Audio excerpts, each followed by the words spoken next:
So AEW Redemption was that night, the inaugural pay per view, and the inaugural pay per view that they did, and for something, not that I didn't have high hope, because AEW always delivers on their pay per views, but it just felt like for something that was essentially just something to do between until we get to Wemby, do we get to All In?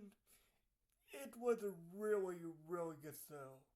And like I say, not that I'm surprised. AW always delivers on wiki television, yet on pay per view. But yeah, for some that was simply just something to do before All In Wemby. I mean, this was a really great show.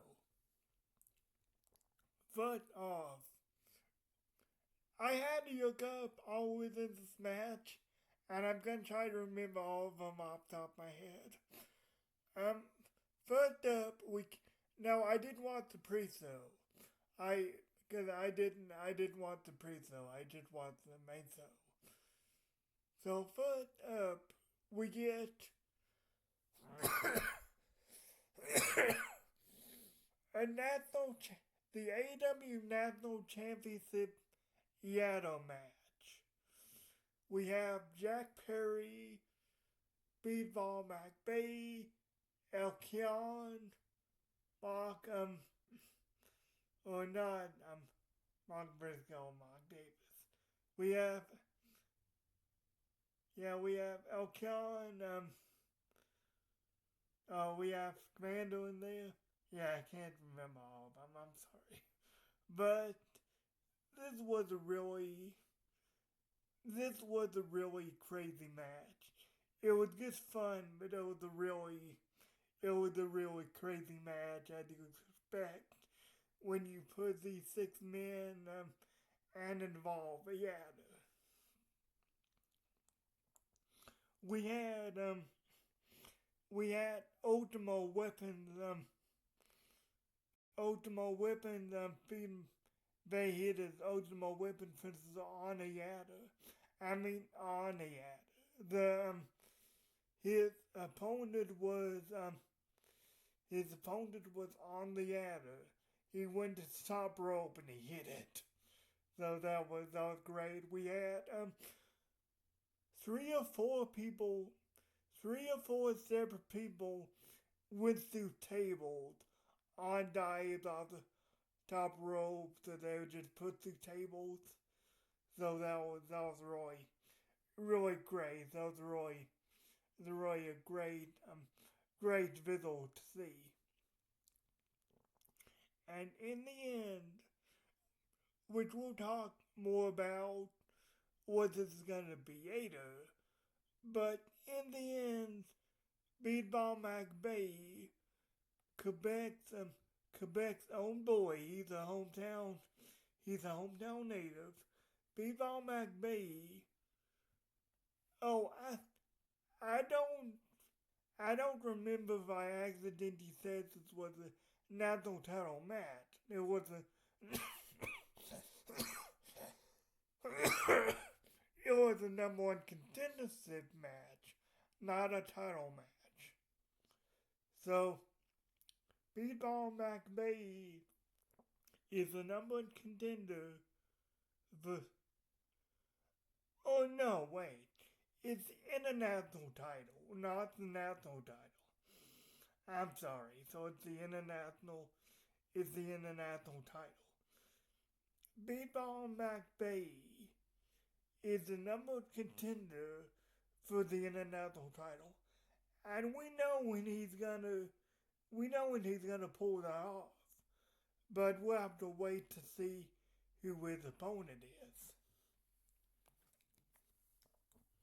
So next, just so I don't get confused, I took some notes here.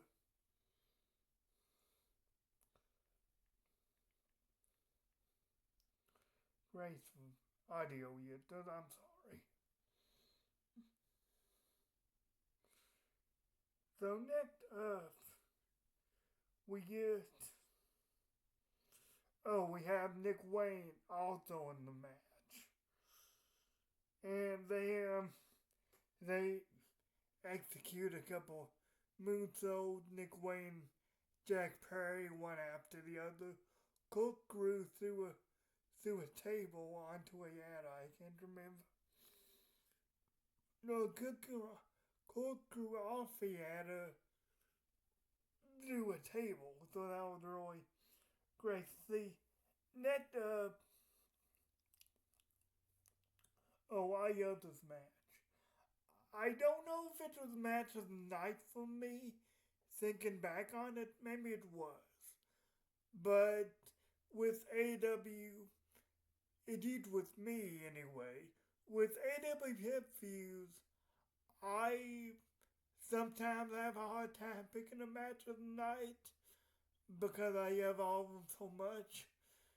I can tell you maybe my weakest match on a card, but a favorite match I can't easily do that, and yet it's really stand out. Next up,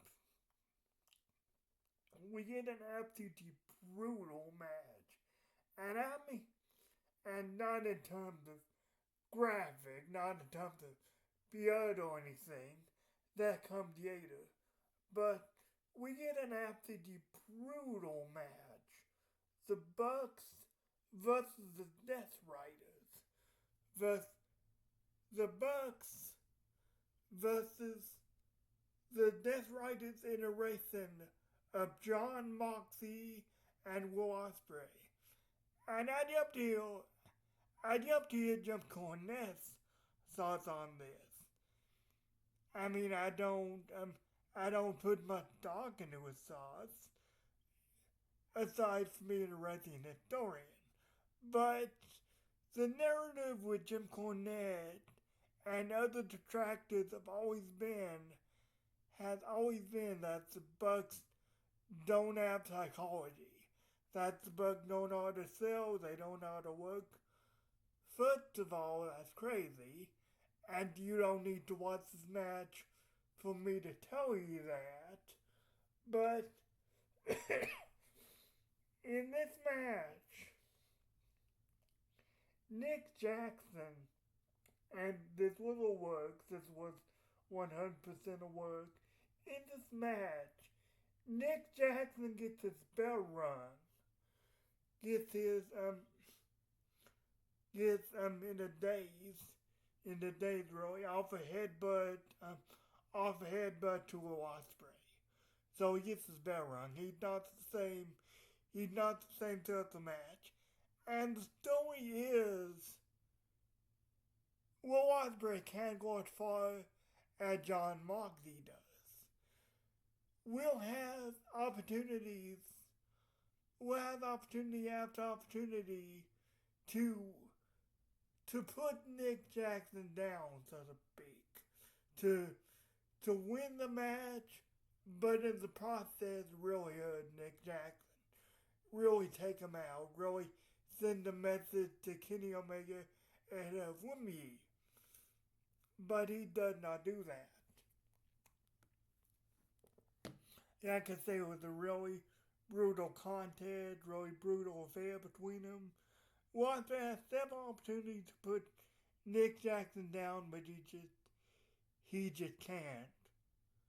But Jon Moxley had no such compulsion, to the point where, at the end of the match, I don't know if he was gonna distract the referee or something, but toward the end of the match, Jon Moxley grabs a steel chair. The referee might have been down, I don't remember. But Jon Moxley grabs a steel chair. He's about to put Nick Jackson down. He's about to blast him in the head with the steel chair, to break his neck, something nasty. But Will Ospreay comes in and stops him. He says, "Hey man, you don't need to do this. We're not gonna do it this way. I'm not I'm gonna win with honor. I'm gonna win on my own. We're not gonna do it this way. So they get into a bit of a heated, and this will pay off Aiden so in a beautiful way. But they get in a heated exchange about it. The Bucks take advantage, and the Young Bucks beat beat the Death Riders, beat Will Ospreay and John Moxley by the skin of their teeth, but they beat him. Like I say, this was a wonderful match for what it needed to be, into forming more dissension between Will Ospreay and John Moxley, because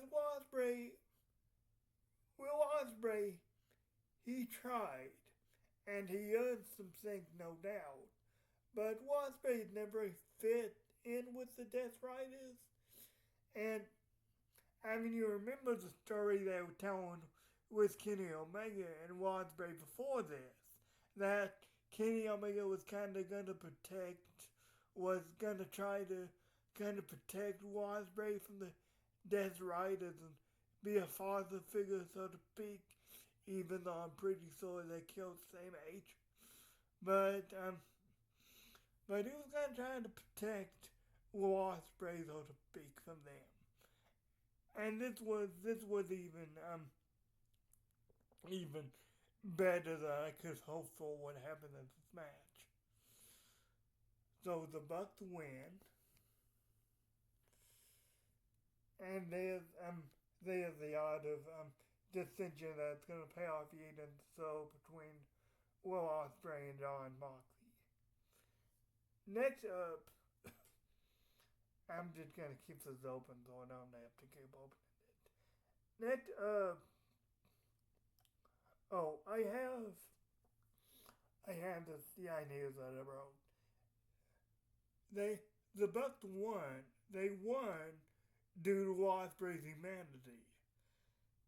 Like I said, John Moxley had no such compulsion about taking it to the nth degree, but Ospreay cannot go as far as John Moxley does. Next up, we get a great match for the International title. I don't think. I don't know if I say that's good as a tag match we just saw, but it's great in its own right. We have a great match for the International Championship between Kyle Fletcher and Bandito. Bandito is still the Ring of Honor World Champion. I would prefer that, and I mean, I understand they want to save these more for Ring of Honor shows. I would prefer that Bandito defend the Ring of Honor title a little bit more on these shows instead of just having matches where he's going to use. But, oh boy, he's going to use. But this wasn't really good match for what it was regardless. Really brutal, hard hitting athletic affair. And in the end, Fletcher wins. Fletcher wins without the Don Card family because there's been a little bit of tension between Kyle Fletcher and the Jet Kevin Knight. Kevin Knight is newly christened in the Don Card family, so Kevin Knight has been kind of needing Kyle Fletcher with, hey, I won, I beat all of these guys, and I did it without the Don Card family. So Fletcher did too. Fletcher beat Bandito in a really fantastic, hard-hitting match. And Fletcher is the International Champion still. And remember, we're gonna get. I'll just go ahead and say it. We're gonna get Kyle Fletcher versus Speedball McVeigh at AEW Grand Slam. I think Australia, if I'm not mistaken. But he's already said when he's gonna cast that in. Speedball McVeigh. I don't know who's gonna win. My money's on Fletcher, but I don't know who's gonna win because I one in matches, one and one in matches. So, but it's gonna be a great match regardless. Next up, we get. My phone is not cooperating with me. Here we go. I thought so. Next up, we just get absolute brutality. And this wasn't a wrestling match. This was a fight. And that'll happen one more. And this will happen one more time on the show. But as for now, this wasn't a wrestling match. This was a fight. We got a double chain tag match. The dogs. Yeah. The dogs versus the Bang Bang Gang. Yeah, I can say we got absolute brutality. We didn't really get any wrestling on this. We're any wrestling in this match. We got some moves like the Blade Runner and stuff, but for the most part, it was just whipping. It was just whipping each other with chains. It was really great. It was really great. Really visceral stuff. You could feel the hatred between these two teams. And in the end, the Death Riders caught the Bang Bang Gang because the Death Riders have a problem with Jay White as well. So maybe Jay White, which not right away, but maybe Jay White will go into a feud to John Moxley for the Continental Championship. That is something I would like to see. If Kyle O'Reilly and Ospreay could not take the Continental title from John Moxley, which maybe I'll get to that in a minute. But if Kyle O'Reilly and Ospreay could not take the Continental title from John Moxley, I'd love to see Jay White do it. Jay White is long overdue. I know he's been injured and stuff. I don't blame him or Tony Khan for that. But Jay White is long overdue for a single title in this company. He's held the tag titles before, but he is long due for single title in this company. He's fantastic. We get a match. Maya Ward. I may have these in the wrong order. I don't think I do, but I may. We get Maya Ward.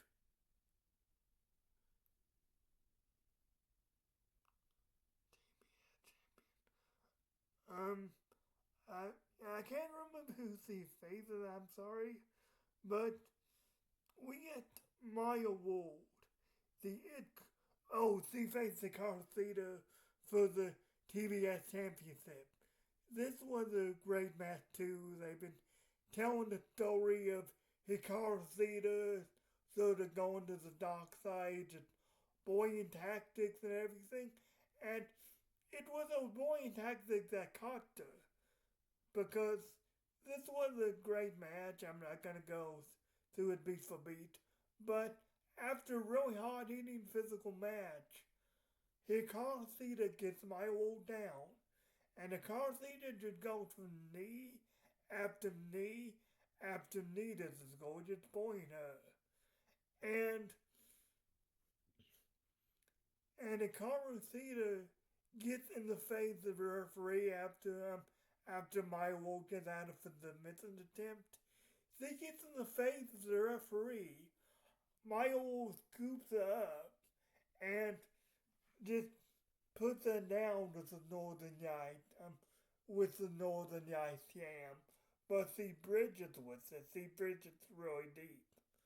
Uh, did I say Northern Lights? Fall away, Sam. I'm sorry. Fall away, Sam. But she holds on and bridges with it and gets a 1, 2, 3. And Maya, not that you need me to tell you this. I don't know if you're even gonna see this, but your brother would be really proud of you. I mean, he would be immensely proud of you for what you're doing. Yeah, we're just gonna say that. So, yeah. So congratulations to Milo, the new TBS champion. Because she really had a sewing. She really had a coming out party at in the finals of the Own Cup. I forget where that was now, but they really had a coming out and the finals of the Own Cup against Mercedes Monet. Next up, we get another, and here's the odd. We get another great match between Cope and Kristen versus the Death Riders. Very physical. The Death Riders the Death Riders incarnation of Claudio Castagnoli and Pac. The Death Riders take out Kristen Cage in the rampway, and Kristen Cage is out for a long time. And to be honest, I didn't really care so much for this part, but Kristen Cage is out for a long time. So Cobra in there with Claudio and Pac, and part of me was like, why can't you just put them away? Part of me was like that, but Kobe is good for what he is. I wouldn't say he's my favorite, but he's good for what he is. I'm very happy that he's been able to come back after his retirement from the WB, because I watched when he retired. I watched when he retired in 2011. So, yeah, with 2011. I was going to say 2010, but it was, with 2011. Because I watched when he retired in 2011 on SmackDown. So, to see him come back,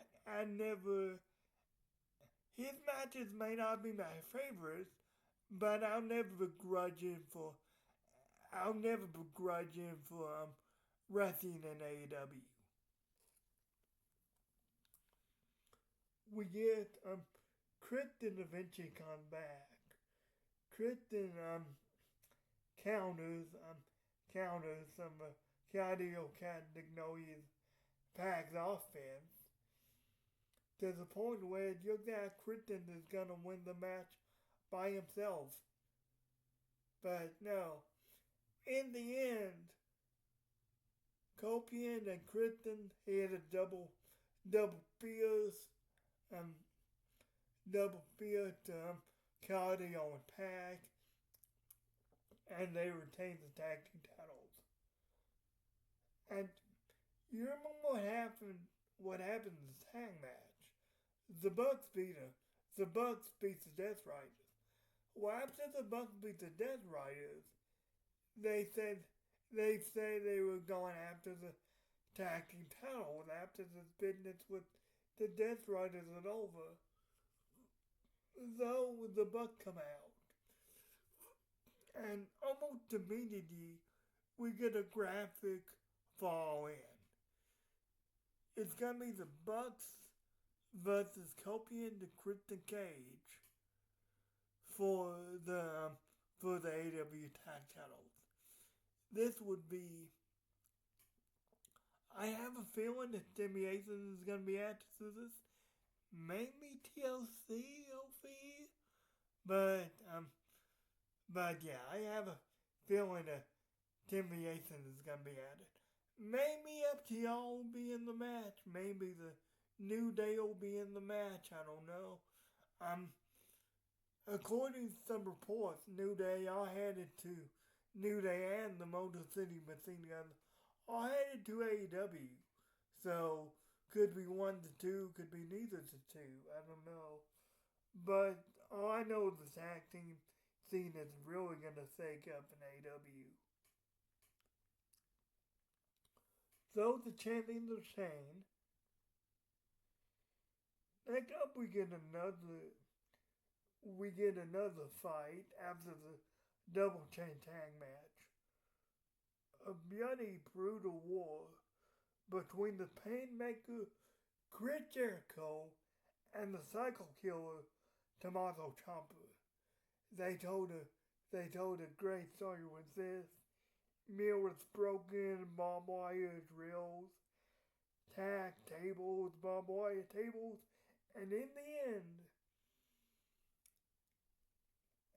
I mean, there wasn't very much wrestling in this match either. It was just a fight. In the end, Kid Jericho takes a drill, and I wish we had seen this, but that's my one nitpick. But I guess you can't really get it up close and make it look good without actually drilling into your opponent. I don't know. I don't know if there's a way to do that. But this fight was great for what it was. In the end, Chris Jericho takes a drill. He drills Tommaso Ciampa's head, and I guess Tommaso Ciampa gives up or something because the referee just calls for the bell. So either the referee just calls for the bell, which I don't think he would do, or Tommaso Ciampa just gives up, which would be the Yankee option. So yeah, the Painmaker drills the Psycho Killer into submission, and he wins as as as graceful what it was. National title match. Andrade versus Mark Davis. This was a brutal physical match. Two pile drivers, would be pile drivers on the apron. A quick start with the Andrade elbow. I mean, the bell rings. Andrade comes reacting out the corner with an elbow and covers him. And I'm gasping. I think he's gonna win, but he doesn't. He just gets a 2 count. So a brutal physical match. And in the end, Andrade wins with the DM for the, yeah, I forget what he called that. I think it's the direct message. But he wins with the DM for the victory. And I said it the other night. I said this to myself. But the national title, it wasn't made for Andrade. Andrade is one of those guys who just like Jay Wright is long overdue for a single title in this company. So that national title, not that Mark Davis wasn't great, but that national title was just made for Andrade. It was just made for him. So next up, we get Willow Nightingale, and I was sort of surprised by this.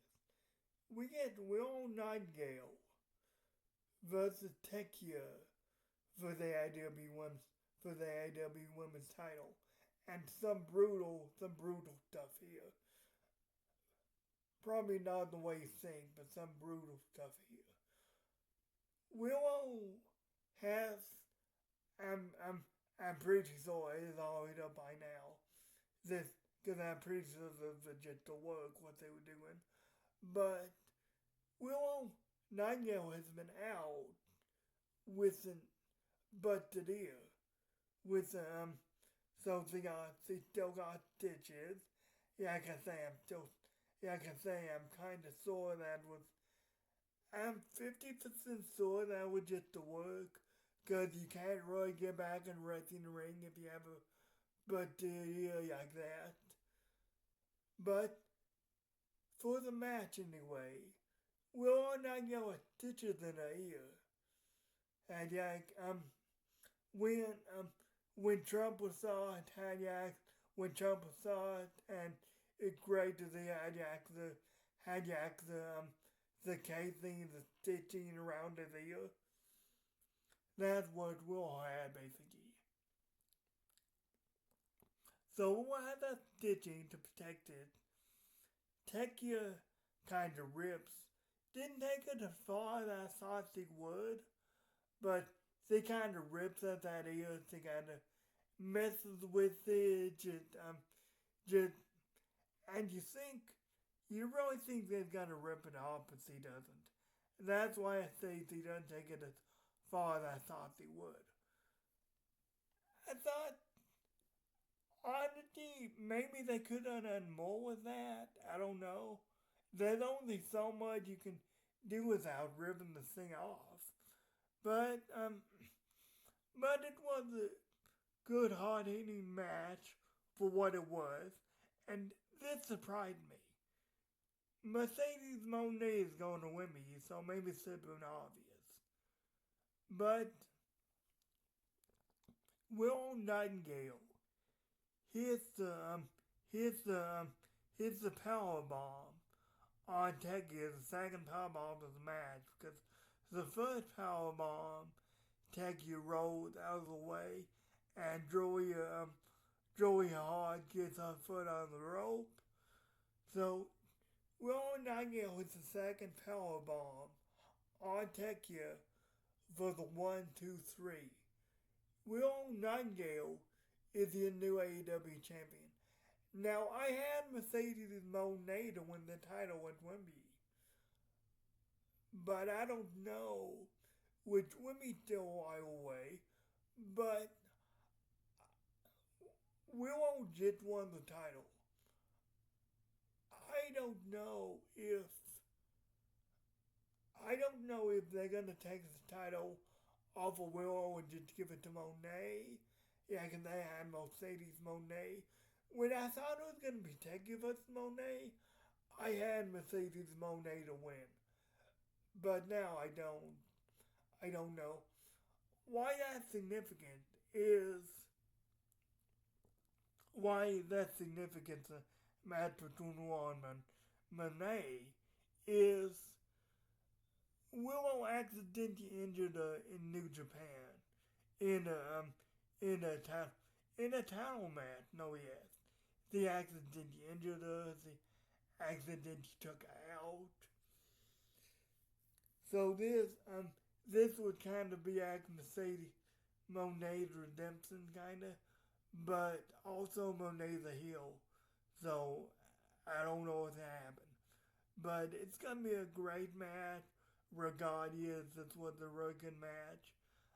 I wouldn't say it was my favorite, but it was a real good match for what it was.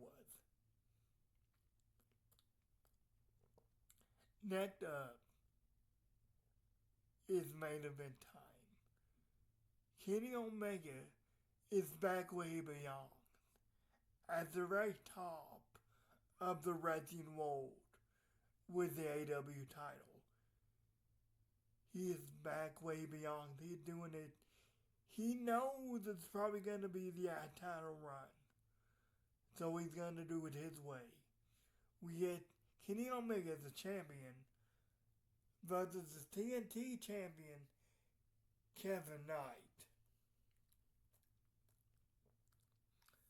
Kenny Omega's sort of orphan, as the kid would say, at the beginning of the match, or doing this entrance, doing this whole thing. Kevin Knight just attacked them.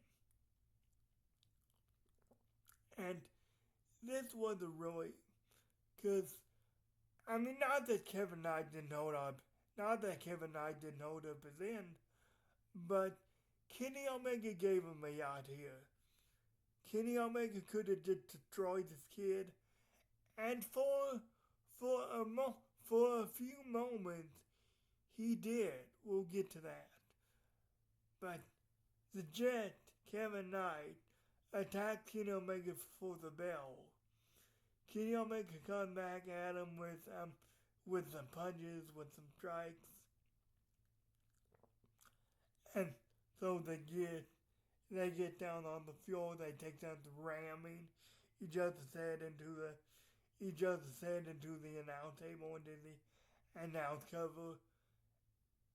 And at this point, Kenny's mad. This kid is kind of updated him, kind of played around with him a little bit. Alright, I'm gonna tell you why people call me the God of Pro Wrestling. So, Kenny Omega just destroys Kevin Knight for a few minutes with V-triggers, with Kamigoyes, with with a Snapdragon to the announce table, and a Snapdragon on the apron. And it looked like after Kamigoye, Kenny Omega is gonna put Kevin Knight away, because Kenny Omega goes to the One Wing Angel. Kevin Knight feels out of it, and Kenny Omega sort of gets the upper hand some more, gets him out for another One Winged Angel. Kevin Knight counters with a massive Saturday DDT. Yeah, Kevin Knight is up here, and he beat Kenny Omega's head straight down into the mat with a massive DDT. And it's here that I know there's a script, because through this match, he's still heel, lad. He's not gonna be face in Dynamite. But through this match, Kenny Omega kinda turns Kevin Knight's face, because Kenny Omega's getting fired up in this match. He punches, he rears back, and he punches, and he kind of destroys Kevin Knight in the act. Come on, fight back, Kevin. And Kevin Knight fights back. The announcers making a point that both men have been time in Japan. Of course, Kenny Omega time in Japan was more yardage than Kevin Knight time in Japan. That's why he had that amazing trilogy with Okada. But they make it a point to say both men have been time in Japan. Both men have that pride within them. Though they sprint to the finish for another maybe 5-10 minutes, maybe less than that, maybe like 7, maybe 5-7 minutes. Kevin Knight goes for an aerial move, a flying just a crossbody or kill down or whatever. Kenny Omega catches them with a knee, catches them with the V-trigger, and puts them away with the One Winged Angel for the 1, 2, 3. Kenny Omega is your new AEW champion. Or, I mean, he retained the AEW, he retained the AEW title. Kenny Omega is still your always ready world champion. A bit of a scuffle beforehand. I forgot to mention this, but it's relevant here, so I'll mention it now. A bit of a scuffle beforehand, a bit of a war of words between Jon Moxley and Will Ospreay. Will Ospreay basically says what I told you. Basically said, "Hey, I don't wanna hurt anyone. I don't wanna end anyone's career. I've been there, and I don't want to do it to anyone else." And Jon Moxley said, okay, you don't want to do that, then I will. I'll take matters into my own hands. And we don't know what that means. We think it means that he's going to attack Nick Jackson. He's going to maybe attack the Bucks to send a message to Kenny Omega, but no. At the end of the match, when Kenny Omega is celebrating, the Death Riders. Now, I thought it was going to be Kevin Nash for a second, but what happened was even better. What happened was miles better. The Death Riders attack Kenny Omega, led by Jon Moxley. Jon Moxley gets a steel chair, wraps it around Kenny Omega's neck, is about to stop him. Will Ospreay comes out. Jon Moxley outside the ring. Jon Moxley outside the ring for all of this. He's just kind of directing traffic here.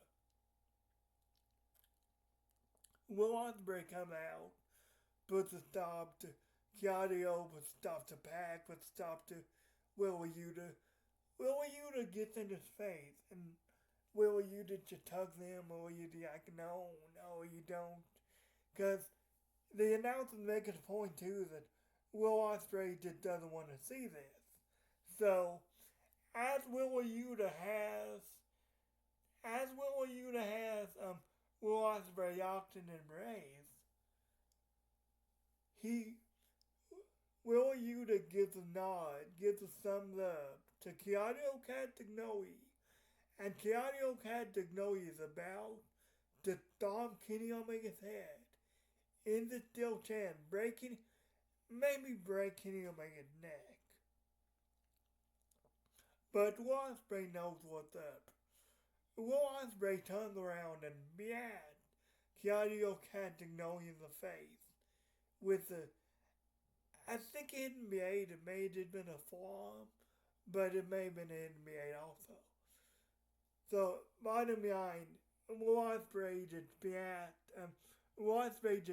Kano in the face, and that was beautiful enough. But what happened next is one of the most beautiful things, if not the most beautiful thing I've ever seen in pro wrestling. Will Ospreay grabs a steel chair Will Ospreay grabs a steel chair on the Kenny Omega's neck. Kenny Omega gets the steel chair off. Will Ospreay grabs the steel chair, and it's just daring the Death Rider to come in. He just brandishing the steel chair. Jon Moxley comes in. Jon Moxley's mentor, Will's mentor, so to speak. He comes in, hand behind his back. He's, calmly talking to Ospreay, telling him, Yuck, this is what you have to do. If you want to win and win me, I'm sorry, but this is what you have to do. This is what I've trained you for. So Jon Moxley pulled out a plastic bag. Kenny Omega's slowly getting to his feet. Jon Moxley pulled out a plastic bag. all his, all your all your Bryan Danielson, what he did to Bryan Danielson himself, what Jon Moxley did to Bryan Danielson on Ospreay. So Jon Moxley pulled out a plastic bag, handed to Will Ospreay. And Ospreay thinking about it, Ospreay thinking, oh man, do I put this bag over Kenny Omega's head? I don't want to do this, but I don't know what to do. So after a couple of tense moments, I'm just going, no, Will, don't do it, don't do that, don't do it, as I'm sure everybody else is. So after a couple tense moments, Will Ospreay takes the bag, he rips it up, he pats Jon Moxley in the face, and Jon Moxley sort of powdered out, and that is the most beautiful thing I've ever seen in pro wrestling in my life. I mean, just a beautifully done angle. If not the most beautiful, it's one of the most. It's one of the most beautiful. It was touching, it was emotional, it was a great, it was a fantastic payoff. It took the Ike. We're gonna get, whether tag team match or not, we're gonna get some iteration of Will Ospreay facing off against Jon Moxley. Or maybe even Kenny. Here's what would be good. Maybe even Kenny Omega faces off against Jon Moxley. Because to my... Oh, I was gonna say Kenny Omega's never beat Jon Moxley, but he has. It could be Kenny Omega versus Jon Moxley. Jon Moxley kind of goes Kenny into a title match. Maybe Kenny just offers him one. I could see Kenny just offering him one to kind of put Jon Moxley down. And it's a question of whether it's going to be Kenny Omega versus Ospreay at All In, or Jon Moxley, teacher versus student. Ospreay had never beaten Jon Moxley before. So, if Jon Moxley's the champion, and Ospreay goes into me to face him, I mean the story just writes itself. Or maybe a more yucky explanation, I admit. Or maybe we just get, maybe Ospreay even puts his number one contendership on the line against Jon Moxley's Continental title. And this time Ospreay is able to pull the trigger against Jon Moxley, and he's your new Continental champion. But this was just beautifully done angle. We're not done yet, though, because in the end, Kenny Omega pulls the trigger. As well as back a turn, Kenny Omega, and I don't think this was a heel turn. I think this was just Kenny saying, hey, this is the biggest match of your life in Wembley. So if you don't bring your bet, I'm gonna destroy you. I'm gonna beat you. So in the end, as was back a turn, Will's on the top turnbuckle. Kenny Omega gets him up and delivers a one-winged angel. And that's how we end the show. This was just, like I say, I can't say it enough, it was just a beautifully done angle to an ending of a phenomenal show. But guys, thank you for your dinner, my review, and I'll see you. I'll see you next time I see you. Tonight is Dark Side of the Ring, a reminder that if you don't have Vice, because we don't have Vice anymore, a reminder that if you don't have Vice and you want to watch Dark Side of the Ring, they've been doing this. If you go to the Vice website, I mean, you don't have to go at 9.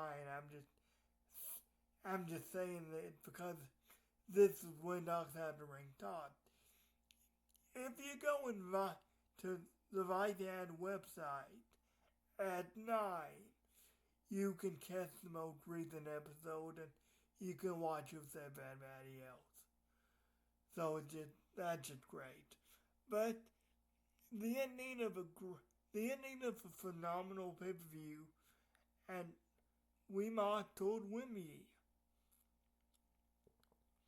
Guys, thank you for getting into my review. I'll see you probably tomorrow for Dark Side of the Ring review if you wanna catch that. So yeah. I've made a review Necro Butcher versus Samoa Joe. I'll do that later. I just haven't got the time. But I'll review that. But guys, thank you for getting in my review. And I'll probably see you tomorrow. Bye.